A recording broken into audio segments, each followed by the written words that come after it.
Bayonetta 3 is drawing closer on the horizon, but that doesn't mean we don't have plenty to work with already when it comes to finding out more about the game. That's right, further analysis has been made and new discoveries have reached the surface. I've already touched on most hidden details in my ultimate analysis on Bayonetta 3. It was a dense, 30-minute video, so please do give it a watch after this one. To hold your attention here for the time being though, let's take a look at these additional hidden details, starting with Cereza's new glasses. At first, I thought they were fairly undetailed by comparison to her first two renditions. Boy, was I wrong. If we take a really close look, we'll notice that on the left side of her glasses, there are moons depicted throughout the frame. This is par for the course. After all, Cereza is a witch. And witches protect people and are very strong. Jokes aside, we get an even closer look at the right side of her glasses frame. And I mean frame. We literally get one frame to see this, but in a most peculiar fashion.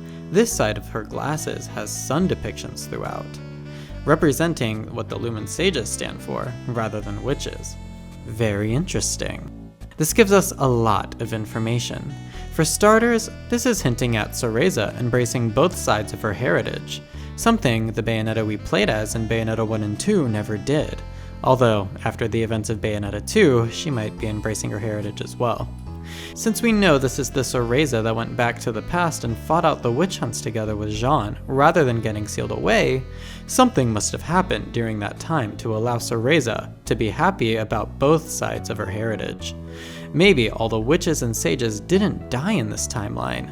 She does seem a lot happier here. On top of that, we also already know that this Cereza, who we call pure Cereza, is the only Cereza who can awaken the eyes of the world. Perhaps her glasses having these depictions so close to her eyes is signaling to us, the player, that pure Cereza actually has both eyes of the world herself. Or that we'll see her awaken them both within herself by the end of the game. I actually have more to say about this later in the video, but first let's address some other hidden details. Starting with Demon Slave actually not controlling the demons with hair. Bayonetta is known for using demons to do her bidding and having her hair come off her body, which makes up large chunks of her outfit, to control them. Not only do pure Cereza's clothes not come off when she summons these demons, but there's no hair to be seen on them when they're out in the open. This means Demon Slave is a different power altogether. We already suspected this when we saw the demon symbols appear on her back during the summons, but it really makes me wonder where this new power comes from, and why Bayonetta from the main timeline never learned it. Next is a fun little fact furthered by the new trailer. Cherry blossoms have long since been associated with Cereza. To start, the name Cereza actually means cherry. We also know she loves cherry lollipops. In Bayonetta 3, when using Demon Slave, Cereza glows with a deep pink color, similar to that of a cherry. In Bayonetta 1, Baldur puts a cherry blossom in little Cereza's hair to calm her. Now, in Bayonetta 3, not only is Cereza in Tokyo, where cherry blossoms are most known to bloom, but cherry blossom tassels adorn her outfit all around. She really is a sweet little fruit, isn't she? You might also have missed this, but all the enemies in this game seem to expel magatama, among other things. This will possibly be our form of currency in Bayonetta 3, as halos and demon gems will be nowhere to be found, at least while fighting these new enemy types. Magatama have always represented monetary and spiritual value. On top of this, the magatamas give us further hints to the origins of these new foes. They are, as you'd expect, associated with the gods. They're used for spiritual ceremonies, but details in history have always been very vague as to what specific role they've played in said ceremonies. Regardless, gods associated with Magatama include Tsukiyomi, god of the moon, and Amaterasu, goddess of the sun. Sound familiar? Perhaps there's more to the Umbran Witch's and Lumen Sage powers than we once thought. On top of this, many developers at Platinum worked on Okami, a game centered on the great sun goddess Amaterasu, so we know they're in love with and highly knowledgeable in the lore behind her. Okami and Bayonetta crossover confirmed. I'm calling it. I kid. But in all seriousness, what connection could these two gods possibly have with these new enemies? Only time will tell.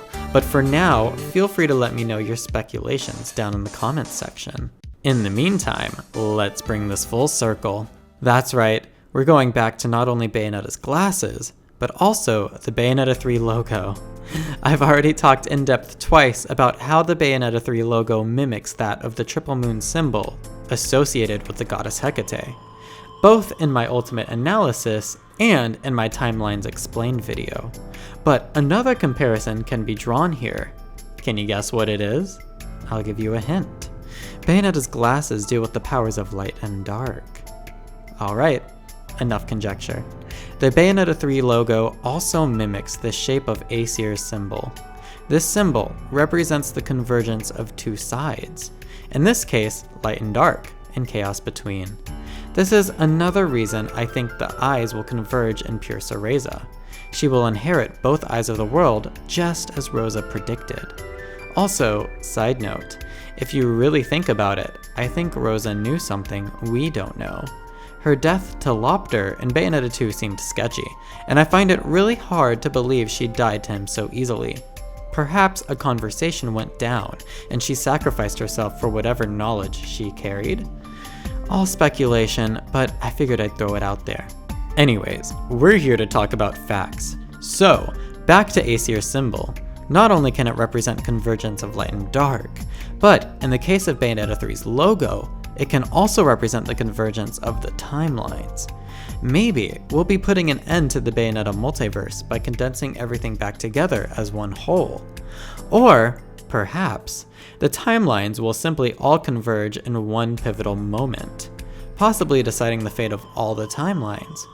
I truly believe one of these two things will happen. The question is just, which one? Maybe where the timelines converge is also where the powers of light and dark converge within Cereza, as she inherits the eyes of the world? After all, the eyes of the world are supposed to maintain balance. That could be what we end up seeing here. We'll just have to wait and see. Regardless, keep an eye out for more of my Bayonetta 3 videos to come, as I have several more planned already, including one where we discuss who the mysterious sword character is. And in the meantime, go back and watch my ultimate analysis on Bayonetta 3, as well as my video explaining all of the timelines. Until the next video, peace